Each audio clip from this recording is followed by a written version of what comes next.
ਹਰ ਹੱਦ ਪਾਰ ਉਹਨਾਂ ਕੀਤੀ ਹੈ। ਉਹ ਸਭ ਤੋਂ ਵੇਖੋ ਟੁਕੜੇ ਵੀ ਕੀਤੇ ਨੇ, ਫਿਰ ਗੈਰ ਮਰਦ ਕੋ ਕਰਾਇਆ ਨੇ ਉਹਨਾਂ। ਹਾਂ। ਉਸ ਤੋਂ ਬਾਅਦ ਉਹਨਾਂ ਗੰਦੇ ਪਾਣੀ ਸੁੱਟਿਆ ਉਹਨੂੰ। 2 ਸਾਲ ਬੱਚਾ ਜੋ ਰਿਹਾ ਹੀ ਮਾਂ ਦੇ ਨਾਲ ਹੈ, ਅਚਾਨਕ ਮਾਂ ਨਜ਼ਰ ਨਹੀਂ ਆਉਣੀ, ਬੱਚੇ ਰੋਣਾ ਤਾਂ ਨੇ ਕਿਸੇ ਔਰਤ ਕੋਲ ਨਹੀਂ ਜਾਂਦਾ ਵਾ, ਖਾਸ ਤੌਰ 'ਤੇ ਸ਼ਾਇਦ ਡਰਦਾ ਜਾਂ ਉਹਨੇ ਉਸ ਟਾਈਮ ਵੇਖ ਲਿਆ ਸਭ ਕੁਝ ਕਰਦਿਆਂ ਹੋਇਆਂ। ਉਹਨਾਂ ਦੇ ਪਲਾਨ ਦੇ ਵਿੱਚ ਬੱਚਾ ਨਹੀਂ ਸੀ ਆਇਆ। ਜੇ ਉਹਨਾਂ ਦੇ ਪਲਾਨ ਵਿੱਚ ਬੱਚਾ ਹੁੰਦਾ ਤੇ ਉਹਨਾਂ ਬੱਚੇ ਨੇ ਕੁਝ ਕਰ ਦੇਣਾ ਸੀ। ਜਿਹੜਾ ਉਹਨਾਂ ਦਾ ਪਲਾਨ ਇਹ ਸੀ ਕਿ ਮਸਲਾਂ ਕਿ ਜ਼ਾਰਾ ਜਿਹੜੀ है ना वो जेवर पैसा ला के ना किसी और ना नस गई है। अस्सलाम वालेकुम नाज़रीन, मैं हूं एडी मलिक और आज से 21 रोज़ पहले कोटली मरला में बेदर्दी से कत्ल होने वाली ज़ारा को तकरीबन 21 रोज़ गुजर चुके हैं। नाज़रीन, किस बेदर्दी के साथ इस मासूम बेटी को उसके बेटे के सामने कत्ल किया, लेकिन इस कत्ल के बाद भी जब उनकी सफाकियत ख़त्म ना हुई तो किस तरह से उसके जिस्म के टुकड़े किए। ज़ारा के भाई इस वक्त मेरे साथ मौजूद हैं। इन्हें इस कत्ल के बारे में किस तरह से इतला मिली और वो ज़ारा का 2 से 2.5 साल जो मासूम बच्चा है जिसकी वो वीडियो क्लिप आपने अपने बाप के सीने के साथ लिपटे हुए देखी, और उस वीडियो क्लिप को देखने के बाद हर बाशऊर शख्स जो था उसका कलेजा फटता हुआ उसे महसूस हुआ। वो बच्चा किस हाल में है और किस तरह से अपनी माँ को याद करता है, यकीनन ये लोग अब उस बच्चे की मासूमियत को देखकर इन्हें भी शायद इस इंसानियत पर तरस आता हो। अस्सलाम वालेकुम। जी वालेकुम सलाम। हैदर भाई, आप मुझे बताइएगा कि ज़ारा के कत्ल की खबर जब आपको मिली और जब आप पहुंचे पाकिस्तान, जी, तो बहन के बारे में सबसे पहले क्या जहन में आया था कि ये किस तरह से हो सकता है? ਸਾਰੀ ਜਦੋਂ ਉਹਨਾਂ ਖਬਰ ਦਿੱਤੀ ਨਾ ਮੈਨੂੰ ਕਿੰਨਾ ਦਾ ਵਾਕਿਆ ਹੋ ਚੁੱਕਿਆ, ਮੈਂ ਉਸ ਟਾਈਮ ਘਰੋਂ ਨਿਕਲਣ ਲੱਗਾ ਹਾਂ ਫਲੈਟ ਵਾਸਤੇ ਨਾ, ਤੇ ਉਦੋਂ ਮੈਨੂੰ ਉਹਨਾਂ ਫੋਨ ਕੀਤਾ ਕਿਹਾ ਕਿ ਮਸਲਾ ਕਿ ਜ਼ਾਰਾ ਨਾਲ ਖੜਿਆ ਨਾ ਸਭ ਕੁਝ ਇਹ ਵਾਕਿਆ ਹੋ ਚੁੱਕਿਆ। ਤੇ ਪਰ ਅਗਲਾ ਜੋ ਕੁਝ ਉਹਨਾਂ ਕੀਤਾ ਨਾ ਉਹਦਾ ਯਕੀਨ ਨਹੀਂ ਸੀ ਆਇਆ ਕਿ ਉਹ ਇੰਨਾ ਕੁਝ ਹੋ ਚੁੱਕਿਆ। ਉਹ ਜਿਸ ਟਾਈਮ ਮੈਂ ਏਅਰਪੋਰਟ 'ਤੇ ਆਇਆ ਵਾਂ ਉੱਥੇ ਬੈਠਾ ਹਾਂ ਉਦੋਂ ਮੈਨੂੰ ਫੋਨ ਕੀਤਾ ਕਿ ਇੰਝ ਹੋ ਚੁੱਕਿਆ। यानी कि उदों तक तुहानूं सिर्फ यह पता चलिया सी कि जी उन्होंने मार दिता है, ਹਾਂਜੀ यह नहीं सी पता चलिया कि कट वड़ दिता है? ਹਾਂਜੀ ਇਹ ਨਹੀਂ ਪਤਾ ਚੱਲਿਆ ਮੈਨੂੰ ਏਅਰਪੋਰਟ 'ਤੇ ਆਉਣਾ ਸਭ ਪਤਾ ਲੱਗਿਆ। ਉਦੋਂ ਮੈਂ ਦੋਹਾ ਬੈਠਾ ਸਾਂ। अच्छा ਉਦੋਂ ਮੈਨੂੰ ਪਤਾ ਲੱਗਾ ਕਿ ਇਹ ਕੁਝ ਨਾ ਕਰ ਛੱਡਿਆ। अच्छा ਉੱਥੇ ਮੇਰਾ ਸਟੇ ਸੀ, ਉੱਥੇ ਬੈਠਾ ਉਦੋਂ ਪਤਾ ਲੱਗ ਚੱਲਿਆ ਸੀ ਕਿ ਇਹ ਕੁਝ ਨਾ ਕਰ ਛੱਡਿਆ ਸਭ ਕੁਝ। अच्छा, ज़ारा को किस तरह से मारा गया और फिर उसके बाद लाश किस तरह से पुलिस ने रिकवर की, मुलजमान ने क्या इतराफ़ जुर्म किया, ये तमाम कहानियाँ हम बता चुके हैं। जी, अब देखने वाले और उनका सवाल सिर्फ ये है कि एक तो ज़ारा के शोहर जो आपके बहनोई हैं वो, और जो ज़ारा का मासूम बेटा है वो मंजर-ए-आम पर अभी तक क्यों नहीं आए? उन्होंने क्या बताया कि आखिरी बार जब ज़ारा की उनके साथ बात हुई थी, जिसके बाद उन्हें तशवीश हो गई कि ज़ारा का अचानक से राब्ता जो था वो मुनक़ता हो गया, वो कैसे हुआ, और बेटे की हालत अब इस वक्त कैसी है, और माँ के साथ जो उसकी इस कदर अटैचमेंट थी, अब तो 20 रोज़ गुजर चुके हैं।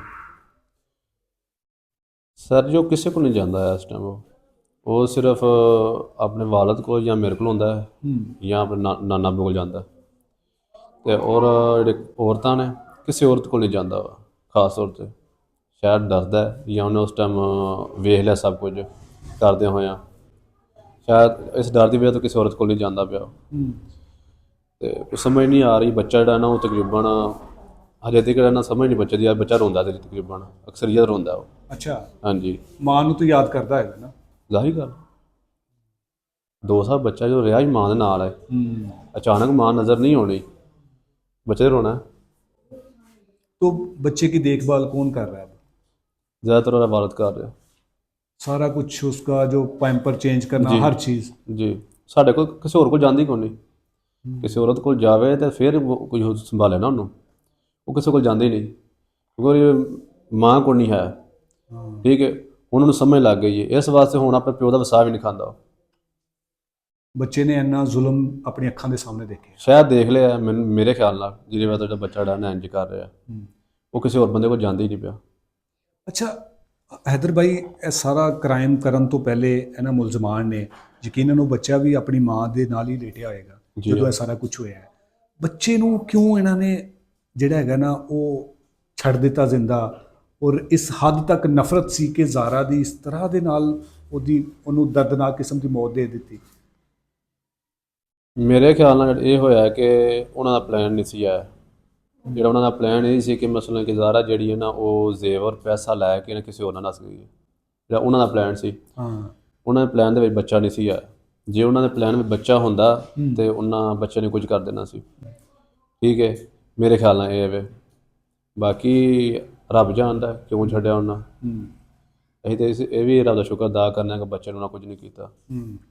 अच्छा, हमने जब ये खबर दी थी, जब ये सारा वाक़या हुआ था, तो हमें ये पता चला था कि ज़ारा प्रेग्नेंट है, हामला थी। तो इसमें क्योंकि अब बहुत सारी चीज़ें ओपन हो चुकी हैं, इसमें कितनी सदाकत है कि वो हामला थी या फिर ऐसी कोई बात नहीं है?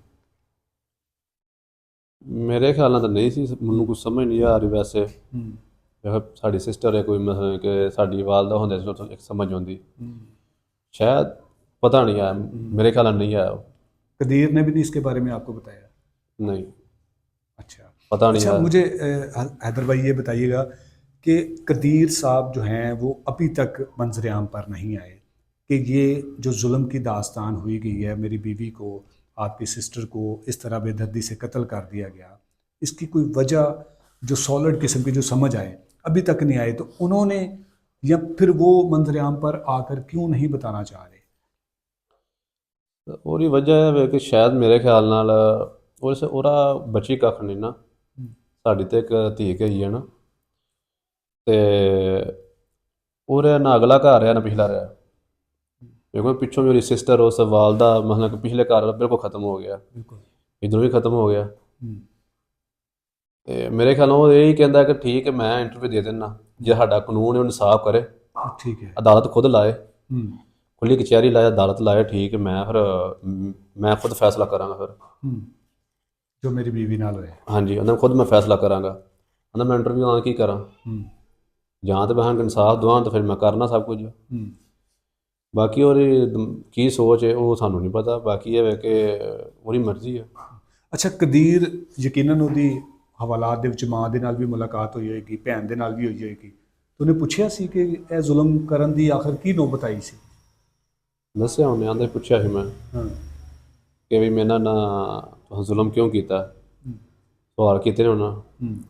ਬਾਕੀ ਮੈਨੂੰ ਉਹਲੀ ਗੱਲ ਦਾ ਨਹੀਂ ਪਤਾ ਹੈ ਕਿ ਅੱਗੋਂ ਉਹਨਾਂ ਜਵਾਬ ਕੀ ਦਿੱਤੇ ਨੇ। ਅੱਛਾ, ਹੁਣ ਤੇ ਉਹ ਹੀ ਜਾਂਦੀਆਂ ਕਿ ਸਾਡੇ ਕੋਲ ਗਲਤੀ ਹੋ ਗਈ, ਸਿਰਫ ਇਹ ਹਾਸਾ ਤੇ ਪੈਸੇ ਦੀ ਵਜ੍ਹਾ ਹੋਇਆ ਸਭ ਕੁਝ। ਬਾਕੀ ਉਹਨਾਂ ਦਿਲ ਦੀ ਕੀ ਵਜ੍ਹਾ, ਦਿਲ ਦੇ ਅੰਦਰ ਕੀ ਉਹਨਾਂ ਦਾ, ਇਹ ਸਾਨੂੰ ਪਤਾ ਕੋਈ ਨਹੀਂ। ਇਹ ਸਭ ਉਹਨਾਂ ਨੂੰ ਪਤਾ ਹੁਣ। ਬਿਲਕੁਲ। ਬੱਚਾ ਜਿਹਦੇ ਬਾਰੇ 'ਚ ਤੁਸੀਂ ਦੱਸਿਆ ਕਿ ਜੀ ਉਹ ਕਿਸੇ ਵੀ ਖਾਤੂਨ ਕੋਲ ਨਹੀਂ ਜਾਂਦਾ ਵੀ, ਅਗਰ ਉਹਦੀ ਨਾਨੀ ਜ਼ਿੰਦਾ ਹੁੰਦੀ ਤਾਂ ਸ਼ਾਇਦ ਉਹਦੇ ਕੋਲ ਚਲਾ ਜਾਂਦਾ, ਲੇਕਿਨ ਉਹ ਵੱਡਾ ਹੋਏਗਾ ਤੇ ਕੀ ਸੋਚੇਗਾ ਤੇ ਕਿਸ ਤਰ੍ਹਾਂ ਉਹਨੂੰ ਤੁਸੀਂ ਉਹਦੇ ਜ਼ਿਹਨ ਦੇ ਵਿੱਚੋਂ ਜਾਂ ਉਹਦੇ ਦਿਲ ਦੇ ਵਿੱਚੋਂ ਇਹ ਜਿਹੜੀ ਔਰਤ ਦੇ ਬਾਰੇ 'ਚ ਇੱਕ ਨਫ਼ਰਤ ਪੈਦਾ ਹੋ ਚੁੱਕੀ ਹੈ, ਉਹ ਕਿਵੇਂ ਖਤਮ ਕੀਤੀ ਜਾ ਸਕਦੀ? ਹੁਣ ਉਹ ਵੱਡਾ ਹੋਏਗਾ, ਪਤਾ ਲੱਗਿਆ ਨਾ ਉਹ ਕਿਸ ਤਰੀਕੇ ਨਾਲ ਨਿਕਲਦਾ। ਇਨਸਾਨ ਫਰਕ ਹੁੰਦਾ ਇਨਸਾਨ ਦਾ। ਠੀਕ ਹੈ, ਜ਼ਾਹਰੀ ਗੱਲ ਜੋ ਵੱਡਾ ਉਹਨੇ ਹੋਣਾ ਉਹਨੇ ਸੋਚਣਾ ਤਾਂ ਹੈ ਨਾ। ਬਿਲਕੁਲ। ਕਿ ਮੇਰੇ ਪਿਓ ਦੀ ਅੰਮਾ ਨੇ ਸਭ ਕੁਝ ਕੀਤਾ, ਉਹਦੀ ਭੈਣ ਨੇ ਸਭ ਕੁਝ ਕੀਤਾ, ਸੋਚਣਾ ਤਾਂ ਉਹਨੇ ਹੈ। ਇਹ ਤੇ ਬਾਪ ਕੋਲ ਹੀ ਸਵਾਲ ਕਰੇਗਾ ਨਾ, ਕਰਨਾ ਉਹਨੇ, ਜ਼ਾਹਰੀ ਗੱਲ। ਕਿ ਮੇਰੀ ਮਾਂ ਦਾ ਕੀ ਕਸੂਰ ਸੀ ਕਿ ਜਿਹੜਾ ਤੇਰੀ ਮਾਂ ਨੇ ਐਡਾ ਬੇਦਰਦੀ ਨਾਲ ਕਤਲ ਕੀਤਾ ਸੀ? ਜ਼ਾਹਰੀ ਗੱਲ ਨਾਲ ਸਵਾਲ ਕਰਨਾ ਉਹਨੇ। तो तब उसके वालिद क्या जवाब देंगे? कोई जवाब नहीं होना उनको, की जवाब देगा? शर्मिंदगी। अब्दुल्ला है ही को नहीं। देखो पीछे वो सारे खानदान ने हर शाही गंदी कर खड़ी उन्होंने। अच्छा, वो जो तीसरा कातिल था नवीद, उसके बारे में बताया जा रहा था कि जी वो पहले से यहाँ पर घर में आ चुका था। तो पहले से अगर आ चुका था तो ज़ारा ने जब इस दौरान कदीर से कोई बात हुई थी, उसने कोई ऐसी वैसी कोई एक्टिविटी बताई थी कि जी घर में कुछ ऐसी मोमेंट मैंने देखी हैं? मैंने इस चीज़ के बारे कोई इलम नहीं है। शायद अबूरा ने कल उन्हें की होए, पर मेरे ना कोई नहीं की उन्हें ना। मैनू कोई पता नहीं इस बारे। आपकी बहन से आखिरी बार क्या बात है? ਜਦੋਂ ਲਾਸਟ ਟਾਈਮ ਮੇਰੀ ਗੱਲ ਹੋਈ ਸੀ ਉਸ ਟਾਈਮ ਉਹਨੇ ਮੈਨੂੰ ਇਹ ਕਿਹਾ ਸੀ ਮੇਰੀ ਸੱਸ ਜਿਹੜੀ ਹੈ ਨਾ ਉਹ ਅੱਜ ਖਫਾ ਥੋੜ੍ਹੀ ਜਿਹੀ ਨਾ ਕਿਸੇ ਘਰੇਲੂ ਕੰਮਾਂ ਦੀ ਵਜ੍ਹਾ ਤੋਂ। ਤੇ ਮੈਂ ਕਿਹਾ ਚੱਲ ਮੈਂ ਤਾਂ ਜੀ ਪੰਜਾਬੀ ਬੰਦਾ ਦਫਾ ਮਾਰ ਹਾਂ ਐਡੀ ਟੈਨਸ਼ਨ ਲੈਣ ਦੀ ਲੋੜ ਕਾਹਦੀ ਹੈ। ਬਿਲਕੁਲ ਠੀਕ ਹੈ, ਅੱਗੋਂ ਨਹੀਂ ਨਾ ਪਤਾ ਹੈ ਕਿ ਉਹ ਇੱਕ ਬਕਾਇਦਾ ਪਲਾਨ ਬਣਾ ਚੁੱਕੇ ਨੇ ਉਹਦੇ ਬਾਰੇ, प्लान बना चुके हैं। ਸਿਰਫ ਉਹਨੂੰ ਖ਼ਤਮ ਕਰਨ ਦਾ। हैदर भाई आपकी बहन तो अब वापस नहीं आ सकेगी, कानून से आप क्या मुतालबा करेंगे, रियासत पाकिस्तान से क्या मुतालबा करेंगे? आपकी बहन को जिस तरह से मारा गया आपको किस तरह से सुकून आएगा? क्योंकि आपका जो दुख है ना, आपका जो गम है ना, वो बहुत बड़ा है। इसको कम करने के लिए क्या आप मुतालबा करेंगे अपने हुक्मरानों से, पुलिस के आला अफसरानों से, हमारी जो अदलिया है उससे, या फिर आप क्या समझेंगे कि जो अल्लाह को मंजूर होगा वो हमें फैसला मंजूर होगा?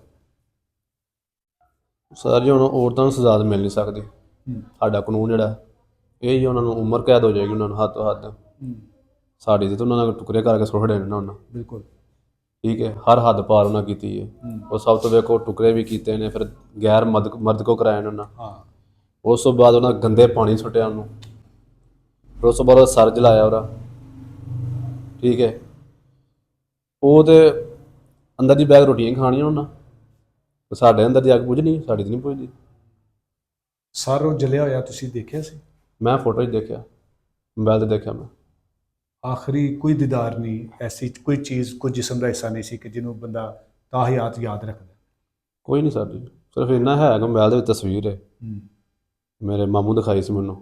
ਉਹਦਾ ਹੱਥ ਬਹੁਤ ਜ਼ਿਆਦਾ ਗਲਿਆ ਹੋਇਆ ਸੀ, ਮਾੜਾ ਜਿਹਾ ਮੈਂ ਪਾਣੀ 'ਚ ਪਿਆ ਰਿਹਾ 2-3 ਦਿਨ, ਉਹ ਗਲਿਆ ਹੋਇਆ ਸੀ, ਉਹ ਦੇਖਿਆ। ਫਿਰ ਉਸ ਤੋਂ ਬਾਅਦ ਉਹਦਾ ਸਰ ਦੇਖਿਆ ਥੋੜ੍ਹਾ ਬਿਲਕੁਲ ਬਲੈਕ ਹੋਇਆ ਸੀ, ਸੜਿਆ ਹੱਡੀ ਸੀ ਸਿਰਫ।